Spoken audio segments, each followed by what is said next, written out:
காலத்திலே வெட்கப்பட்டு போக மாட்டான். They will never be ashamed in the day of trouble. What blessing it is. அது எப்படிப்பட்ட ஆசீர்வாதம்? I feel it's a blessing of confidence. இது ஒரு தன்னம்பிக்கை உருவாக்குகின்ற ஆசீர்வாதம். What's the opposite word of shame? வெட்கத்திற்கு எதிர்மறையான வார்த்தை எது? We should go to the, I think, elementary school now. இப்பொழுது ஆரம்ப பள்ளிக்கு சென்று விட வேண்டியதுதான். Write the opposite of. இந்த பதத்திற்கு எதிர்ப்பதம் என்ன? In the schools, in the children, they are questioned, what are the opposite word? Write the opposite word of. இந்த வார்த்தைக்கு எதிர்வார்ப்பதம் என்ன? அதை எழுதுங்கள். What's the opposite word of shame? வெட்கத்திற்கு எதிர்ப்பதம் என்ன? Easy to say unshamed. தைரியமாய் சொல்லலாம் வெட்கம் இல்லாதது என்று நீங்கள் சொல்லி விடுவீர்கள். I call it confidence. நான் இது தைரியம் என்று சொல்லுவேன். Glory to God. Hallelujah. Danger will come to you. ஆபத்து உங்கள் பக்கமாய் வழியிலே வரும். What is this pastor says? Pastor Samson says on the first week a word of some discouragement. முதல் வாரத்திலே இந்த ஆண்டிலே ஆபத்து உங்கள் வழியில் வரும் என்று பாஸ்டர் அவர்கள் சொல்லுகிறாரே என்று நீங்கள் நினைக்கலாம். No. இல்லை அதை குறித்து சொல்லவில்லை. My point is not that. ஆபத்து வரப்போகிறது என்று சொல்வதில்லை என் செய்தி. I am telling you the solution, the deliverance for you. தூரத்திலே ஆபத்து வர்றது போல் இருக்கும், ஆனால் உங்களுக்கு என்ன நேரிடும் என்பதை இப்பொழுது சொல்லுகிறேன். When you read the word danger, you are only encouraged to see the deliverance awaiting. ஆபத்து வரும் என்று சொல்லும் பொழுது ஆபத்தினால் நீங்கள் தாக்கப்படுவதில்லை. கர்த்தர் உங்களுக்கு என்ன அற்புதம் செய்வாரோ அது மட்டுமே உங்களுக்கு நிகழும். Glory to God. தேவனுக்கு மகிமை உண்டாவதாக. Now the right illustration for you in this case is, இதை குறித்து சரியாய் விளக்க வேண்டும் என்றால் you might kindly go home and read chapter 2 of Daniel. தானியேல் 2ஆம் அதிகாரத்தை தயவு செய்து நீங்கள் வீட்டிலே படித்து பாருங்கள். It is difficult to read through and explain. இந்த முழு சரித்திர சம்பவத்தையும் இப்பொழுதே படித்து சொல்வது கடினம். But let me give the gist of it so that you can grasp. நீங்கள் இதை சரியாய் கவனித்து கேளுங்கள், புரிந்து கொள்ளலாம். Nebuchadnezzar had a dream. Nebuchadnezzar என்னும் சக்கரவர்த்திக்கு ஒரு சொப்பனம் உண்டானது. He is a king of Babylon. Babylon தேசத்தை ஆண்ட மகா சக்கரவர்த்தி. This fellow dreamt a dream and forgot the dream. இந்த ராஜா கனவு கண்டார், மறந்து விட்டார். Sometimes we also get the dream, forget it. சில வேளைகளில் நம்முடைய கனவுகளும் கண் விழிக்கும் பொழுது மறக்கப்பட்டு போகிறது. ராத்திரி ஒரு நல்ல கனவு வந்ததுங்க. Oh, I had a pleasant dream in the night. யோசித்து பார்க்கறேன், ஞாபகம் வர மாட்டேங்குது. I am trying to work my mind to get it, but I am not able to retrieve it. I have found in my life. என்னுடைய வாழ்க்கையிலே கனவுகளை நான் மறந்தது. Suddenly dreams I get and suddenly I forget also. திடீர் கனவுகள் திடீரென்று மறைகின்றன. Nebuchadnezzar had a dream and forgot it. Nebuchadnezzar கனவு கண்டான், மறந்து விட்டான். But it troubled him much so. ஆனால் அது அவன் மனதை கலக்கி விட்டது. So he gave a decree in the land. அவன் தேசத்திலே சட்டம் போட்டான். Who is that wise man, learned man, and man with revelation here in my country who can tell my dream and interpret it? நான் கண்ட சொப்பனத்தையும் அந்த சொப்பனத்தினுடைய விளக்கத்தையும் சொல்லும்படியாக ஞானமும் சிறந்த ஆவியும் உடையவன் என் தேசத்தில் யார் என்று பிரகடனம் செய்தான். So he called all the wise men and even magicians, astrologers. ஞானிகளின் பட்டியல், மந்திரவாதிகள் பட்டியல், ஜோதிடர்கள் பட்டியல் என்று அரசாங்க கஜானாவிலே சாப்பிட்டுக் கொண்டிருந்த ஒரு பெரும் கூட்டம் இருந்தது. And he said, அவர்கள் சொன்னான், if you can tell my dream and the interpretation, you will be awarded with gifts. நான் கண்ட சொப்பனத்தையும் சொப்பனத்துக்கு பொருளையும் விளக்கி சொல்வீர்கள் என்றால் இன்னும் பெரிய பரிசுகளை தருவேன் என்று சொன்னான். These magicians, astrologers returned and said, இந்த மந்திரவாதிகளும் ஜோதிடர்களும் ராஜாவை பார்த்து சொன்னார்கள், King, ராஜாவே, what you say nobody can do. நீர் சொல்வதை எந்த மனுஷனும் செய்ய முடியாது. Only those who are born from heaven, called gods, can interpret it. பரலோகத்திலிருந்து இறங்கி வந்த தேவர்கள் மட்டுமே இப்படிப்பட்ட காரியத்தை விவரிக்க முடியும். This is impossible with anybody. எந்த மனுஷனாலும் இதை சொல்ல முடியாது. But the king was furious. ராஜாவுக்கு கேட்க கேட்க கோபம் வந்து விட்டது. He thought he then passed another decree. அவன் இன்னொரு சட்டம் போட்டான். If you won't tell me my dream and my meaning, yes, I will destroy all the magicians, all the astrologers, all the wise men.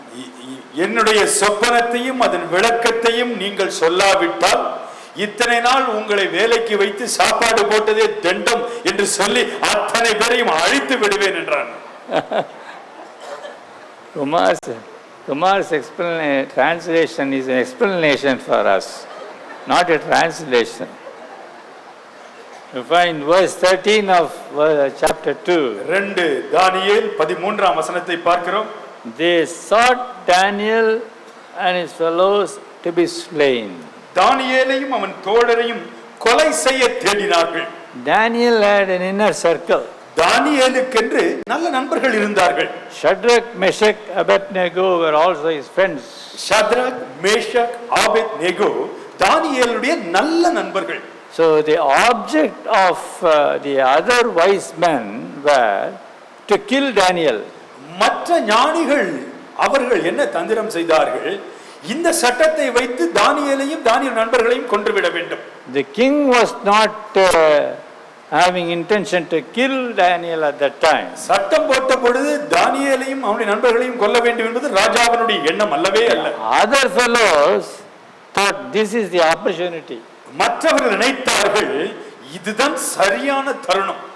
And that was a great danger. அதுதான் ஒரு மாபெரும் ஆபத்து. You know, that is actually the path through which Daniel went through. உண்மையிலேயே தானியேல் அப்படிப்பட்ட பாதையின் வழியே கடந்து சென்றார். Now listen, கவனியுங்கள். it is at the time Daniel asked a chance for him to interpret the dream. அந்த வேளையிலே அந்த சொப்பனத்தை வியாக்கியானம் பண்ண தனக்கு ஒரு தருணம் கொடுக்கப்பட வேண்டும் என்று தானியேல் கேட்டான். Daniel said, why this order suddenly was passed? வந்த அதிகாரியிடத்திலே தானியேல் கேட்டான், ஏன் திடீரென்று ராஜா இப்படி ஒரு சட்டம் போட்டு விட்டார்? And he said, you just give me one chance. எனக்கு ஒரு தருணம் கொடுங்கள் என்று தானியேல் கேட்டான். To cut short the story, சுருக்கமாய் சொல்வதென்றால் he and his fellow men prayed that night. அன்று இரவு தானியேலும் அவன் நண்பர்களும் இறைவனை நோக்கி பிரார்த்தனை செய்தார்கள். And the Bible says, வேதம் சொல்லுகிறது, the secret was revealed unto David and Daniel in the night by a vision, and Daniel blessed the God of heaven. Verse 19. 19வது வசனம், ராக்காலத்தில் தரிசனத்திலே தானியேலுக்கு மறைபொருள் வெளிப்படுத்தப்பட்டது. அப்பொழுது தானியேல் பரலோகத்தின் தேவனை ஸ்தோத்தரித்தான். Praise God. கர்த்தருக்கு ஸ்தோத்திரம். Coming to the point, குறிப்பிற்கு வருகிறேன். Daniel was not ashamed. தானியேல் வெட்கப்பட்டு போகவில்லை. He went through a path of danger, ஆபத்தின் வழியிலே அவன் கடந்து சென்றான். but he was not ashamed. ஆனால் அவனோ வெட்கப்பட்டு போகவில்லை. He could lift up his face, head and walk. அவன் தலை உயர்த்தி நடந்து செல்ல முடிந்தது. Only one reason for his deliverance. அவனுடைய விடுதலைக்கு ஒரே ஒரு காரணம், He called upon the Lord. அவன் தேவனை நோக்கி கூப்பிட்டான். Don't forget Psalm 50:15. நீங்கள் ஒருபொழுதும் சங்கீதம் 50:15 மறந்து விட வேண்டாம். Today I am giving you a telephone number. என்று நான் தொலைபேசி எண்களைப் போல எண்களை தருகிறேன். Don't forget that telephone number. அந்த எண்ணை மறந்து விட வேண்டாம். Psalm 50:15. சங்கீதம் 50:15. You may forget your own telephone number, உங்களுடைய எண்கள் 10 டிஜிட்ல இருக்கலாம், மறந்து போகலாம். but you don't forget this telephone ஆனால் இது number. 4 எண்கள் தான். First week I am telling you it. முதல் வாரத்திலே உங்களுக்கு சொல்லுகிறேன். Psalm 50:15. சங்கீதம் 50:15. What is that? அது என்ன? Call upon him call upon the Lord in the day of danger. ஆபத்து நாளிலே உடனடியாக அழைக்கப்பட வேண்டியது உங்கள் தேவனாகிய கர்த்தரே. In the year 2010, 2010ஆம் ஆண்டிலே whatever danger you may have to face, உங்கள் வழியிலே ஆபத்து வருகிறதை பார்க்கிறீர்களா? instead of ringing it a pastor, நீங்கள் ஒரு போதகரை கூப்பிடுவதற்கு பதிலாக, or anybody used by God, இல்லாவிட்டால் தேவனுடைய ஊழியர்களுக்கு போன் செய்து கொண்டிருப்பதை விட, when you go to a prayer room, நீங்கள் தனி அறையிலே தேவனை தேடி செல்லுங்கள். Psalm 50:15. ஆண்டவரிடத்திலே சொல்லுங்கள், ஆண்டவரே சங்கீதம் 5:0:1-5 படி உம்மை பரலோகத்தில் இருக்கிற உம்மை அழைக்கிறேன். I don't want to look down. ஆண்டவரே நான் தலை கவிழ்ந்து நடக்க விரும்பவில்லை. I don't want to be ashamed. நான் வெட்கப்பட விரும்பவில்லை. I want to be Lord looking up. ஆண்டவரே நான் தலை நிமிர்ந்து நடக்க விரும்புகிறேன். Praise God. Hallelujah. God of Daniel is your God. தானியேலின் தேவன் உங்களுடைய தேவன். Daniel, God is my God. தானியேலின் தேவன் என்னுடைய தேவன். When the king wanted to slay, when the people wanted to slay Daniel and his men, ராஜாவின் சட்டத்தை பயன்படுத்தி அங்கிருந்த மற்றவர்கள் தானியேலையும் மற்றவர்களையும் கொலை செய்ய முயற்சி செய்த பொழுது, God revealed the dream to Daniel. தானியேலுக்கு தேவன் மறைபொருளை விளக்கினார். Both the dream and the interpretation was revealed. சொப்பனத்தையும் கர்த்தர் காட்டினார், இந்த சொப்பனத்தின் பொருள் என்ன அதையும் விளக்கினார். இந்த மாதிரி ஆள் எங்கேயா பார்த்திருக்கீங்களா? Can you find a person like this anywhere? நான் ஒரு கனவை கண்டுட்டு, I have a dream. நான் என்ன கனவு கண்டு சொல்லியா? I ask you a question, tell me my dream. எவன் சொல்லுவான்? Will anyone be able to say it? நான் உன்னை பிரைம் மினிஸ்டர் ஆக்கிடுறேன். And if you will declare, I'll make you the prime minister. என்ன சொல்லுவீங்க நீங்க? What would you say? இது என்ன வேடிக்கையா இருக்கு? Crazy man. நீ கனவை கண்டுட்டு நான் கனவை சொல்லணும். You had a dream and you have put my life on risk. கனவையும் சொல்லணுமா, கனவினுடைய அர்த்தத்தையும் சொல்லணும். I have to describe the details of the dream and also interpret the meaning of the dream. Everybody had to put down. எல்லா ஞானிகளும் அங்கே தலை கவிழ்ந்தார்கள். Daniel looked up. ஆனால் தானியேலோ தலை நிமிர்ந்து நடந்தான். In the day of danger, ஆபத்து நாளிலே there was no shame for him. அவனுக்கு வெட்கமே வரவில்லை. He was not ashamed. அவன் வெட்கப்பட்டு போகவில்லை. Praise God. I tell you, நான் உங்களுக்கு சொல்லுகிறேன், brother, you will not be ashamed. 2010 நீங்கள் வெட்கப்பட்டு போவது இல்லை. Sister, you will not be ashamed. சகோதரியே, நீ வெட்கப்பட்டு போவதில்லை. Let me encourage you. நான் உங்களை தைரியப்படுத்துகிறேன். Whoever is against you, உங்களுக்கு விரோதமாக யார் கூட்டம் கூடினாலும், he may be even the king of Babylon, பாபிலோனின் ராஜாவை போல சட்டம் போடுகிறவர்கள், சட்டத்தை அமல்படுத்துகிறவர்கள் யாராக இருந்தாலும், you will not be ashamed. நீ வெட்கப்பட்டு போவதில்லை. ஆண்டவர் உங்களை ஆசீர்வதிப்பார். Look at another blessing. இன்னொரு ஆசீர்வாதத்தை பார்ப்போமா? Turn to Psalm 91. சங்கீதம் 91. A well-known song. நன்கு பழக்கமான ஒரு சங்கீதம். Every day we read the song. ஒவ்வொரு நாளும் இதை படிக்கின்றோம். 91:15 we read. 91ஆம் சங்கீதம் 15ஆம் வசனம். Look at the Tamil translation again. Tamil வார்த்தைகளை He படிக்கின்றோம். shall call upon me, I will answer him. I'll be with him in trouble or danger. I will deliver him and honor him. அவன் என்னை நோக்கி கூப்பிடுவான், நான் அவனுக்கு மறு உத்தரவு அருளி செய்வேன். ஆபத்தில் நானே அவனோடிருந்து அவனை தப்புவித்து அவனை கனப்படுத்துவேன். Glory to God. Hallelujah. I'll be with him in trouble, in danger. ஆபத்தில் நானே அவனோடிருந்து. Praise God. Hallelujah. Another blessing for you. உங்களுக்காக வருகிற இன்னொரு ஆசீர்வாதம் இதோ. இப்ப நான் கடைசியா உங்களை பார்த்து கேட்க போறேன். Finally I am going to ask you another question. ஆபத்து வரட்டுமா வேண்டாமா? Should danger come or not? இது என்னடா அது பெரிய ஆபத்து கேட்கிற கொஸ்டின் ஆபத்தா போகுது. What is this? This question itself is a dangerous question. Blessing வேணுமா வேண்டாமா? Do you want God's blessing? Blessing வேணுமான்னு கேட்டா எல்லாரும் ஆசீர்வாதம் வேண்டுமா என்றால் அத்தனை பேரும் கரம் உயர்த்தி ஆம் என்று சொல்லுகிறோம். நான் அப்படி கேட்கல. I am going to ask you in a different way. ஆபத்து வேணுமா வேண்டாமா? Do you want dangers to come in your way? ஐயோ What pastor? What question இந்த to ask? பாஸ்டரை வச்சுட்டு என்ன செய்யணும் தெரியல. What to do with pastor when he asks such question? ஆசீர்வாதம் வேணுமான்னு கேட்டானா கையை உயர்த்திடலாம். When you are asked whether you need blessings, you raise your hand. ஆபத்து வேணுமானா எப்படி கை உயர்த்துறது? Do you want dangers to come? Then you are quiet. நீ ஆபத்து வந்தாதான் உங்களுக்கு blessing. When the danger comes, it brings blessings of God. அதனால ஆபத்து வரலாமா? Should danger come? வரட்டும். Let it come if it has to come.